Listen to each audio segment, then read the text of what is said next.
Hi 26, in today's lesson, we'll be going through your Term 3 holiday homework. You'll need two items on your table. Firstly, this is your Term 3 holiday homework, so you should have this. It should have been returned to you, either that or you guys get an extra copy. The second thing that you will need to have on your table is the corrections worksheet. Okay, the correction worksheets look like this. Okay, here's the study source C at the top. On the first page, second page is the corrections for source C. On the third page is study sources D and E. This is your comparison question. And the final part, there is this question 3 is your SEQ practice. Okay. So on your table, you should have these two handouts. What I'll be doing is I'll be going through the paper. Whatever Mr. Ong writes and highlights or underlines on the paper, I expect you to do the same.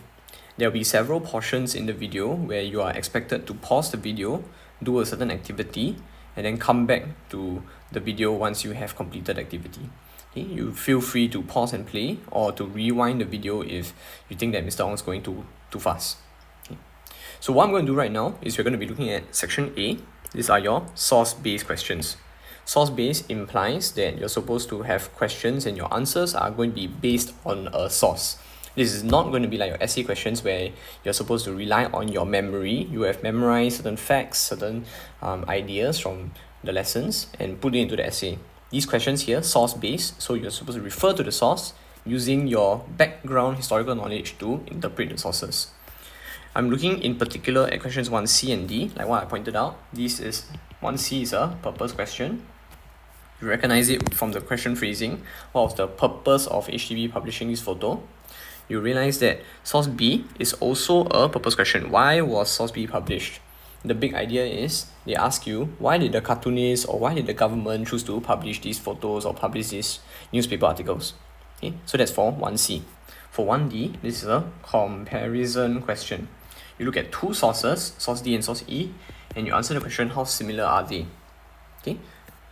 Now, what I'm going to do is I'm going to go through the sources one by one, but as with every SBQ, source-based question, you will start with the big question. This is called your big question.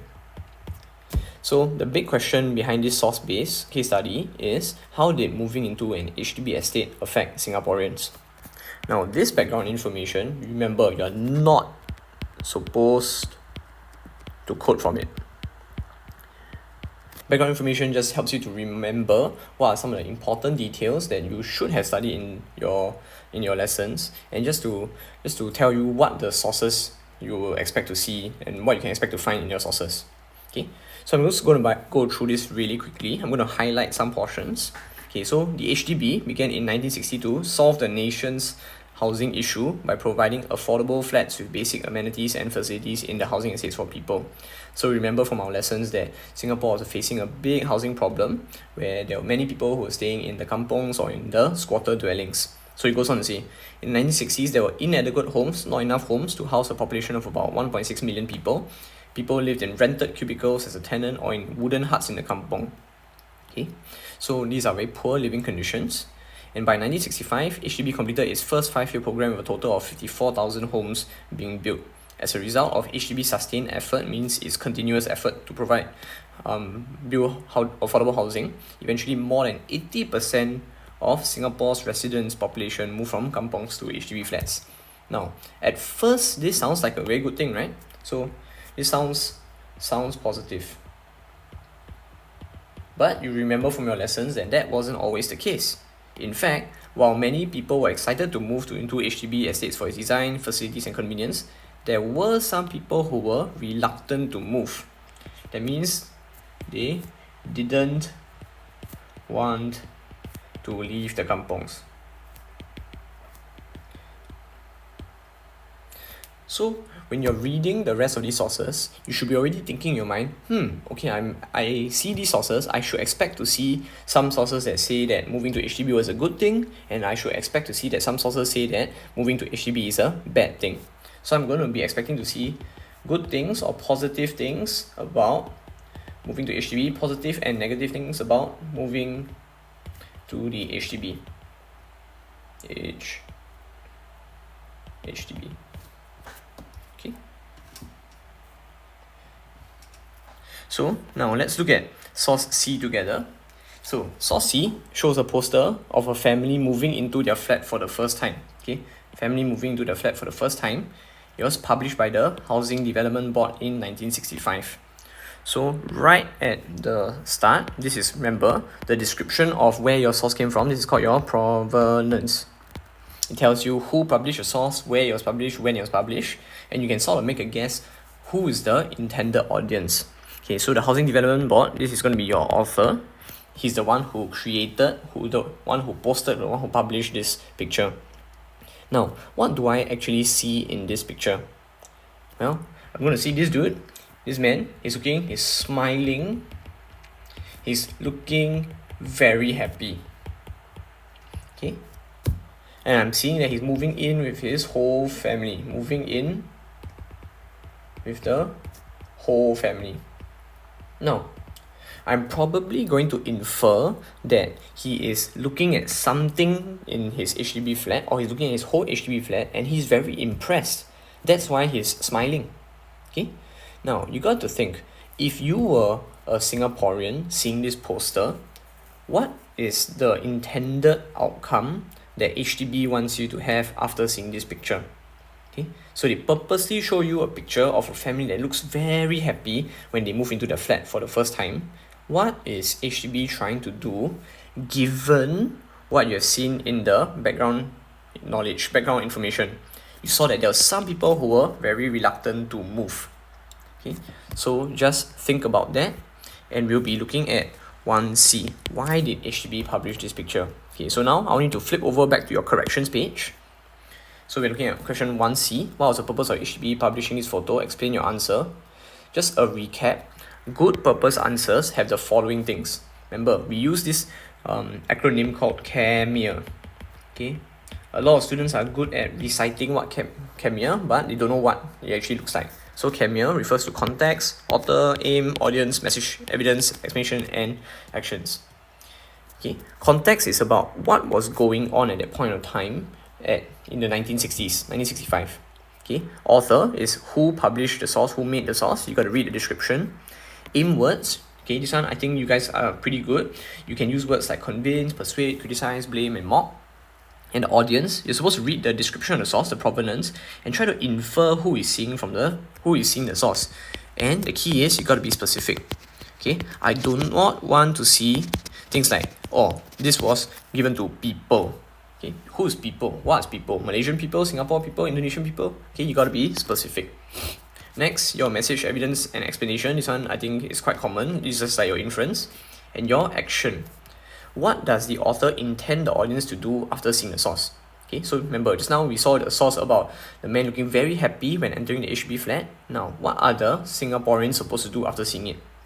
This CAMEA looks very complicated, but let's actually look at let's look at some samples to see how CAMEA is being done.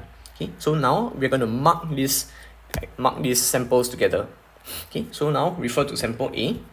I'm going to mark this sample. I'm going to show you exactly what I like and what I don't like about these answers. Okay, so let's look at sample A. It says this source was published in the 1960s when HDB was trying to solve Singapore's housing issue by providing affordable flats. However, not everyone was willing to leave their old houses to move into the new flats. Okay, I'm going to look at this. I'm going to think to myself, okay, great. This student is aware of what is going on in the background. This is actually my context. Okay, so that's why I ticked on context. Okay, so this is very good. He goes on to say, the Housing Development Board published this poster. Okay, so I'm going to see this. I'm going to underline the Housing Development Board. Okay, good. Now you know who is the author. Okay, so I'm going to take this. This is your author. Publish this poster to convince. Okay, excellent. This is your aim word. People. Okay, now tricky. Who is people? Who are people? Okay, you're supposed to see there's a Singapore newspaper published by HDB. You cannot leave it as people. It's too general. You need specific audience. Okay, Singaporeans. Okay, so under audience, this one is bad. Not there. Okay, but it goes on to say, convince people that moving to the HDB flats was good for them. Okay, so if I were to look at this picture, this is the overall message of the source. right? So okay, good message. As source C shows a family looking very happy as they enter their new flat. Okay, this is very good also. So this is your evidence. You're telling me what does the source actually show. But then doesn't go on to this sample doesn't go on to explain anything, right? Doesn't explain. So what if they're looking happy? So what if they're happy? Okay. And why are they happy? Why happy? Okay, not clear. So another explanation doesn't have. And the worst part is missing the outcome. Okay, remember the outcome of this is that we want to have Singaporeans be encouraged to leave their old houses to go to the new flats. So you got to say something like outcome is this source was published to convince Singaporeans to move to the HDB flats. Just like that. Okay, so let's recap. This sample A, it goes through the context very well. It talks about the author, the aim word. Audience is a bit too vague. It just says that convince people. Okay, message and evidence are clear, but under explanation, you gotta tell me why are they happy? So what if they're happy? And finally, what's the point of HDB publishing this photo? Okay, what does the HDB want people to do? It wants people to move to the HDB flats. Okay, so enough of Mr. Ong talking. Now, what I would like you to do is to do this same marking exercise on sample B. Okay, what Mr. Ong has just done is to mark it and identify the elements of Camille present in the answer. Now, you guys take the next 4 minutes. Okay, take the next 4 minutes, pause the video, and also mark through this. Okay, I want you to clearly underline which portions of the answer correspond to which elements. I've already given you some hints here, but it's up to you to identify which elements are there. Okay, at the end of 4 minutes, you can resume the video, or once you're done with marking, you can resume the video and we can carry on.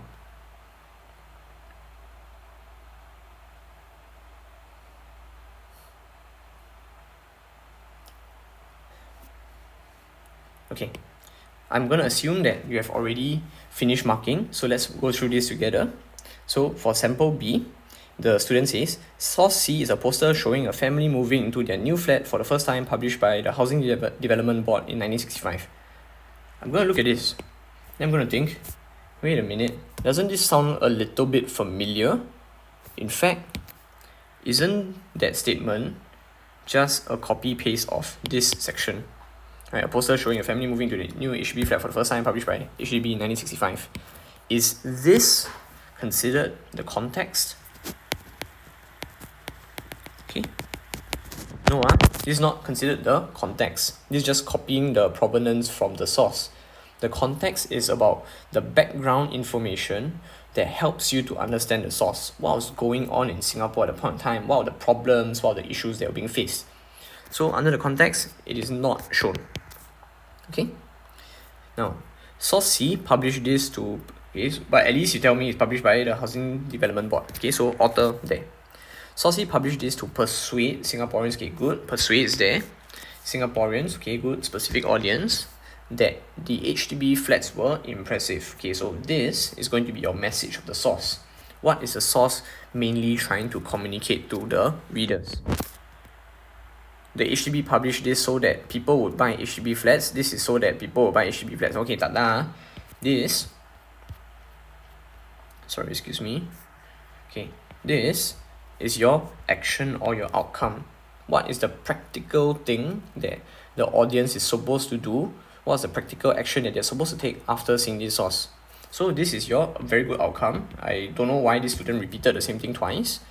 But what is missing is the evidence and explanation. That's really very, very bad. Okay. Unlike this first sample, so sample A at least provides some kind of evidence. Source C shows a family looking very happy as they enter their new flat. So here, no evidence and no explanation. Okay. Hopefully that was quite clear for you guys. Now, what we have just seen is an example of sample A. It does some things well, some things poorly. And we see sample B, it does some things well, some things poorly. Right now, I want you to go over to the next page. Okay. Now that you've seen two samples, I want you to learn from what was good or bad from sample B and write an improved correction paragraph below. Okay, so this is the same question as before. Now take another 5 minutes. Okay, take another 5 minutes. Look through sample A and B. Combine the good things about sample A with the good things of sample B and take away the bad things from sample A and B and write it in this correction below. Okay, you guys can only move on to the next portion of this video once you guys have completed this section. Okay, again, pause the video.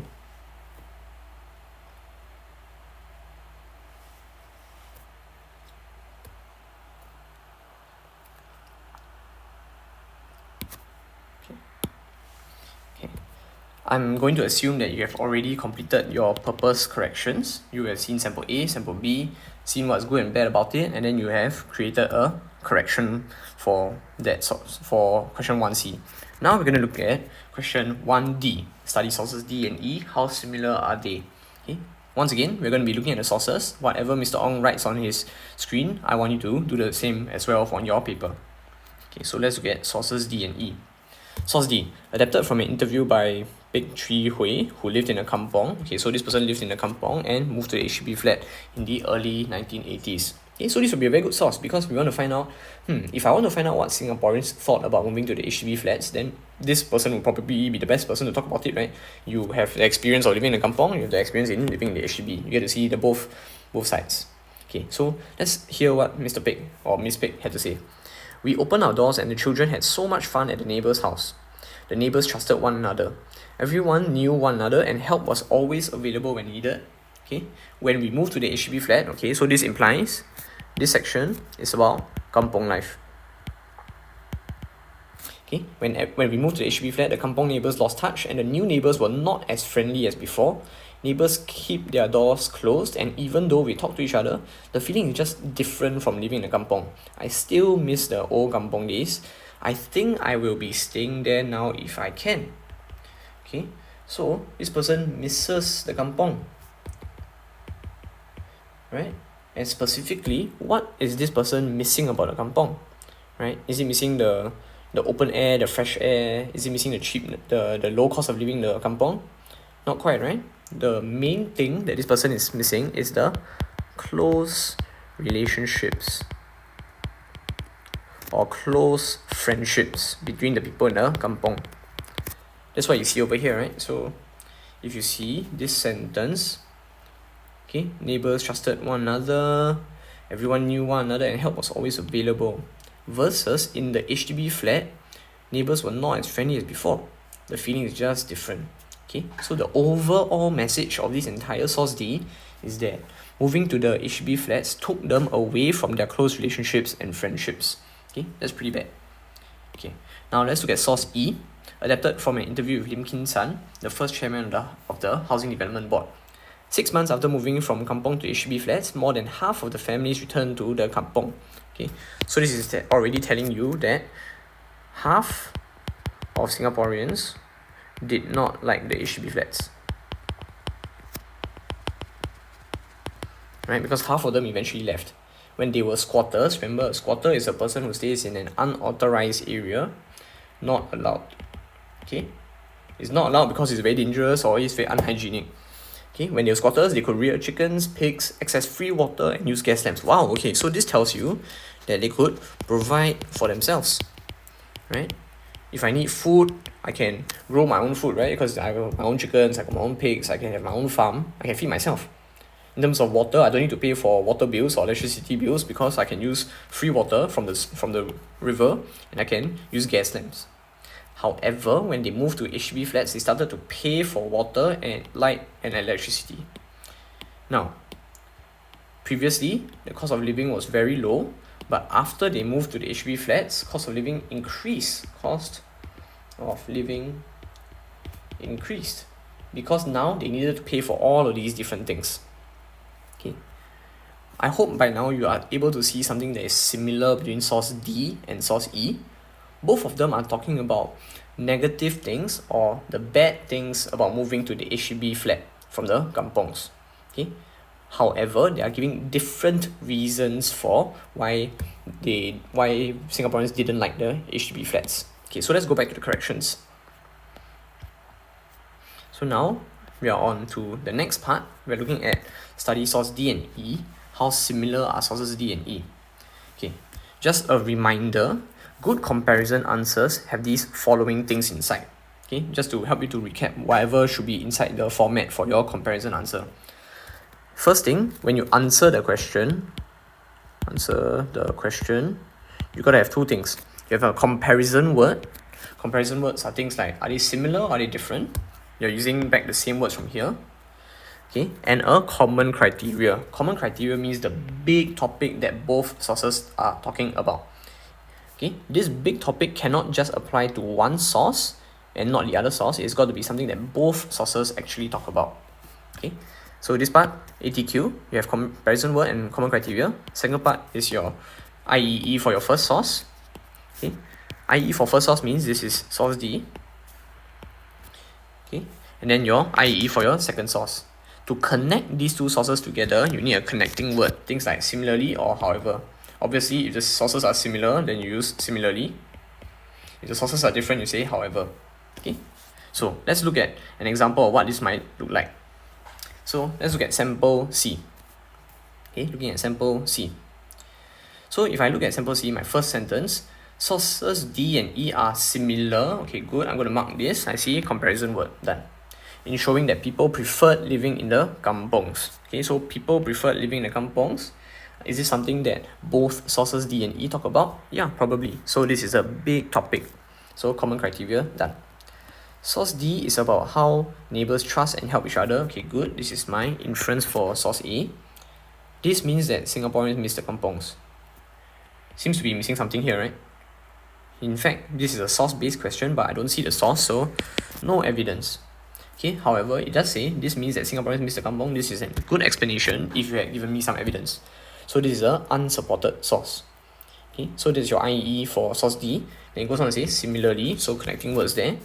Source E talks about the high cost of living in the HDB flats. Okay, good. This is your inference for source E. Source E states that when they moved to HDB flats, they started to pay for water, light, and electricity.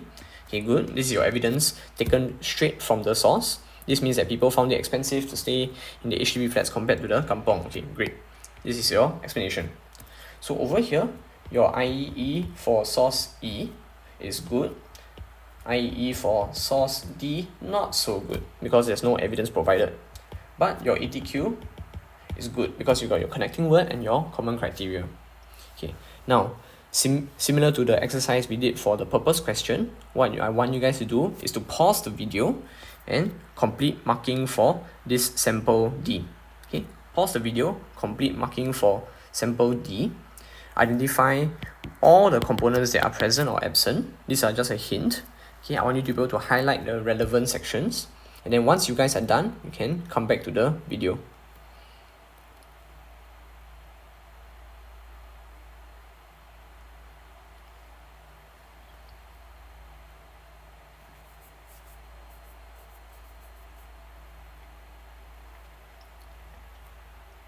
Okay, now let's come back to the video. I assume at this point in time that you have already completed marking. So once again, let me go through the marking exercise. So it says, sources D and E are similar, as source D talks about the close relationships between the neighbors in the kampong and the low cost of living in the kampongs. This is a bit strange, right? So if I to look at this first sentence, I'm going to see, okay, yes, good, you have given me the comparison word, tells me it's similar. But is there a common criteria? Is it something that both sources are talking about? Not quite.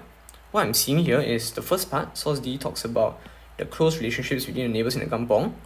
Okay, this seems to be the message of source D. What is source D about? So okay, definitely I'll give you your inference for your first source. And the low cost of living in the kampongs, this will be for source E, message of source E. But there's no common criteria between the two sources. If I said something that negative things, okay, both sources are about negative effects of leaving the kampong, right? Okay, here, this is a run-on sentence. It's just telling me, this is what source D say, this is what source E say. But you don't tell me what is common about both of them. Okay, but let's go on. Okay, source D states that everyone knew one another and help was always available when needed. When we moved to HDB flats, the kampong neighbours lost touch and new neighbours were not as friendly as before. Okay, good. This is good evidence.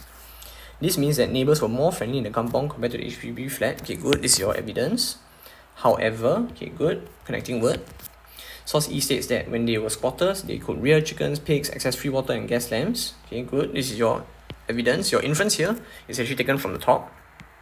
Okay, this means that people in the kampong could find food and water for themselves for free compared to paying for these utilities. Okay, it would be good if you can say in the HDB flats. Okay, but aside from that, I think the explanation is also pretty solid. Okay, the main weakness or area for improvement of this sample is the fact that it does not have your common criteria, and this is actually your most important part. This is the most important. If you're missing this, you'll be stuck at just inference level marks on a comparison question. Okay, now similarly to the previous exercise, we have just seen sample C, some good things and some bad things. We have seen sample D, some good things and some bad things. Now, what I would like you to do is to similarly pause the video, do some corrections. Look at the best parts about sample D and combine it with the best parts of sample E, and then write your corrections over here. Okay, so pause the video, take about 5 to 10 minutes. Okay, write out your full corrections over here. Then when you're done with the video, when you're done with your corrections, you can come back to the video.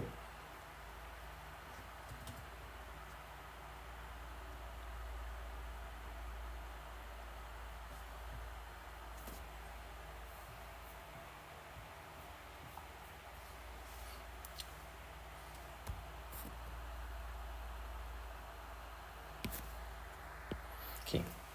At this point, I hope that you will have completed doing your corrections for source C, the purpose question. You have also completed your corrections for sources D and E for the comparison question. Okay, remember the point of this exercise is that you guys go through the thinking process for what makes up a good comparison and what makes up a good purpose answer. Okay, it helps you to see from the perspective as a teacher, and you guys get to see several answers, so you roughly know, okay, this is what I should be writing like. Okay, so that is all about the source-based questions. Remember, for your actual exam, you have an inference question, a purpose question, and a comparison question. Okay, in terms of the number of paragraphs you will have to write, for your inference question, what I will always tell you guys is just write one paragraph first. One para. Purpose is one para. Comparison, try your best to identify one similarity and one difference. So in total, 4 paragraphs.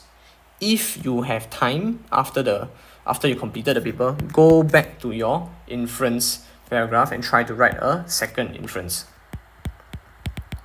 But bear in mind, remember, we want to learn from our mistake in Common Test 2. Many of you were unable to complete your paper because you ran out of time. So quickly go through the source-based questions. Just write 1 para for inference, 1 para for purpose, and 2 paras for comparison, and then move on to your essay question. Okay, move on to your essay question. The aim here is to complete the paper. Don't try to secure all the marks here and then run out of time for your actual essay. Then sure die one. Okay, so in the last part of the video, now we're going to be looking at your structured essay question. In particular, the homework I gave to you guys was to look at question 3, describe how Singapore overcame its security challenges during the post-independence period. You will notice that this is a 7-mark question, which is 2 more marks compared to your Common Test 2. So Common Test 2, So for the expectations, you're supposed to write 2 PU paragraphs for this essay question. Okay. What I've done is that I've tried to provide you guys with guiding questions for what you should include in your PU paragraphs. Okay? This was not meant to be answered in a sentence by sentence kind of way. So what security challenges did Singapore face? Singapore faced 1 challenge, 2 challenge. Okay? These are the things that I should see inside your essay answers. Okay? So if you were able to refer to your notes on C1 military defense, just to recap and remind you guys which one I'm talking about, so you should have this on your table as well. Okay, C1 military defense. You can pause the video if you need to go and find this. Okay. Okay, so if you refer to your handout, if you are able to answer these 4 questions, you should be able to write 2 distinct, different PU paragraphs. Okay, so now let's turn back to our correction worksheet. So I'm looking at the last portion of your correction worksheet. Okay, similarly, here are your 4 guiding questions. I will be expecting that you're referring to both the correction worksheet and C1 military defense. Okay, so I'm going to do this SEQ plan with you guys. Okay, so before you start writing your essay, it's always important to plan out what you're going to say, right? What are the main points in point form? Okay, so if I were to look at your military defense notes, let me talk about how these notes are structured. Okay, the first part describes what the challenges that Singapore faced after independence in terms of security threats, okay, or military threats. Okay, so this is to give you the background of what were the problems that Singapore faced at first.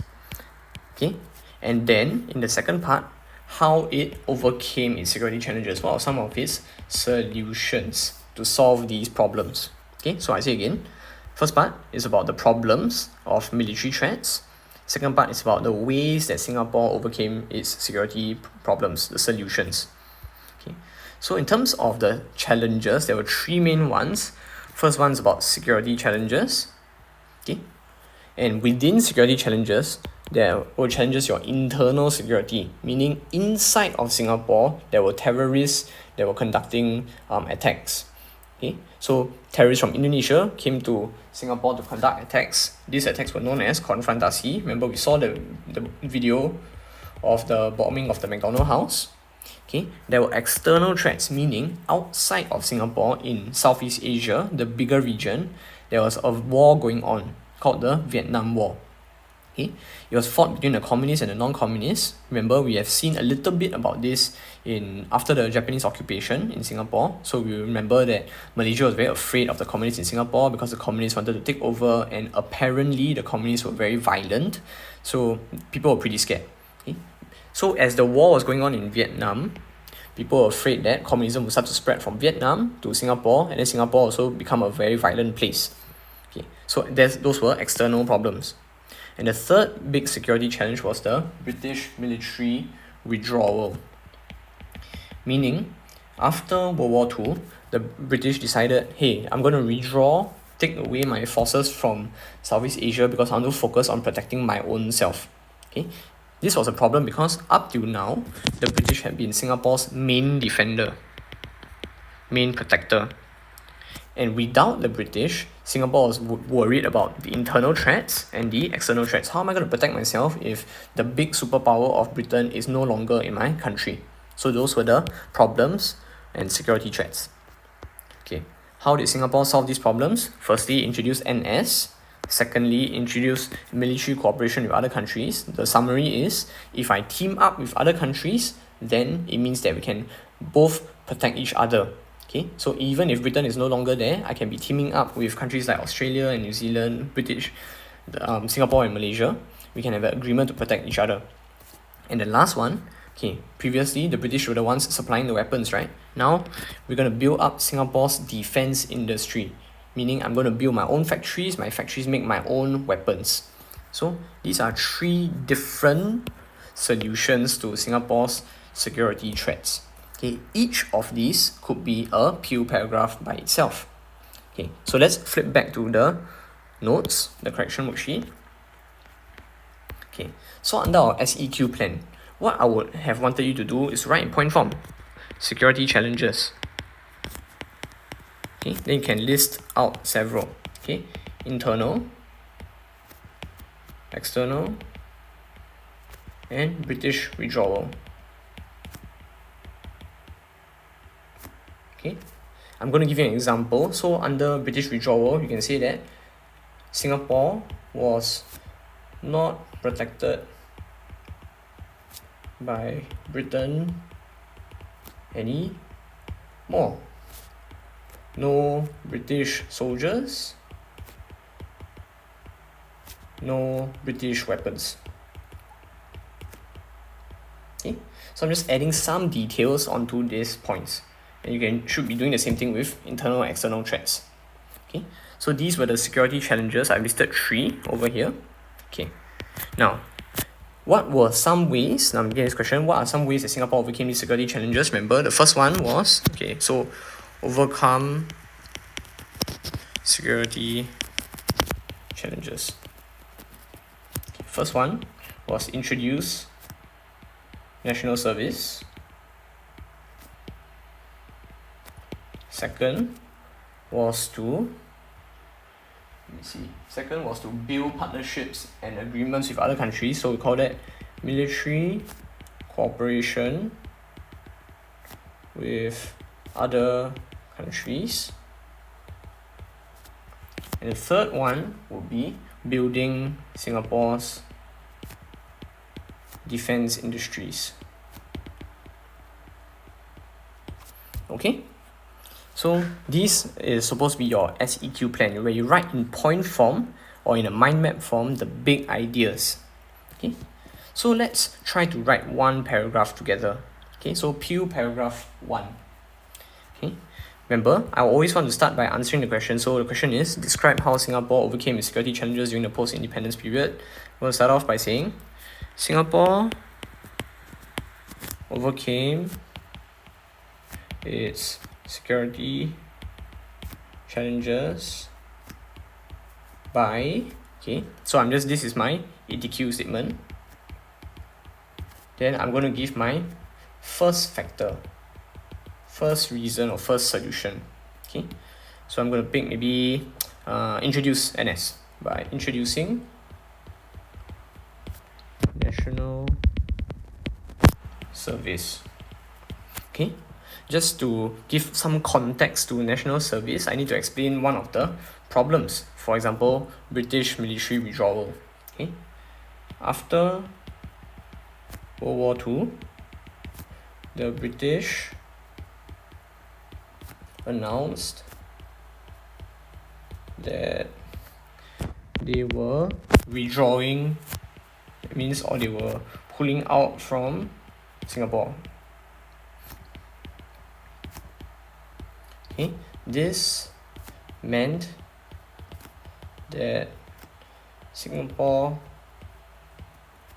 would no longer have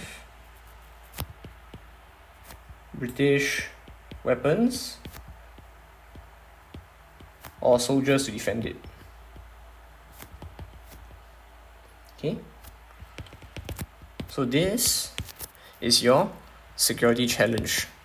You're giving some explanation about the security challenge, but don't spend too much time here. Okay, remember, the question focus is on the solutions. Okay, so Singapore therefore introduced national service to strengthen its security. Okay, so what I would want to see are some key details about national service. Okay, NS involved conscripting the male citizens in Singapore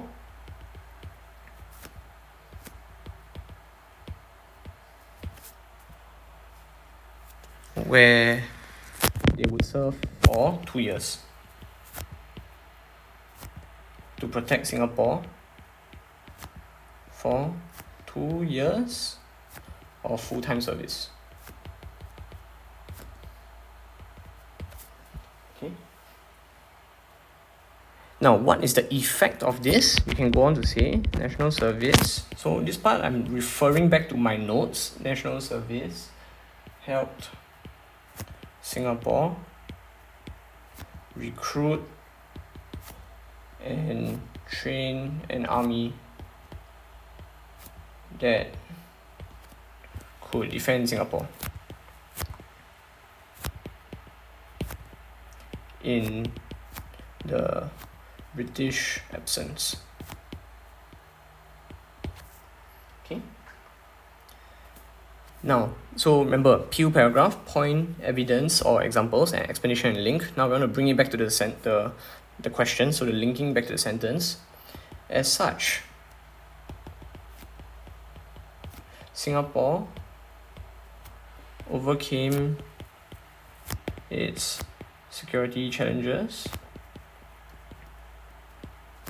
by introducing NS and creating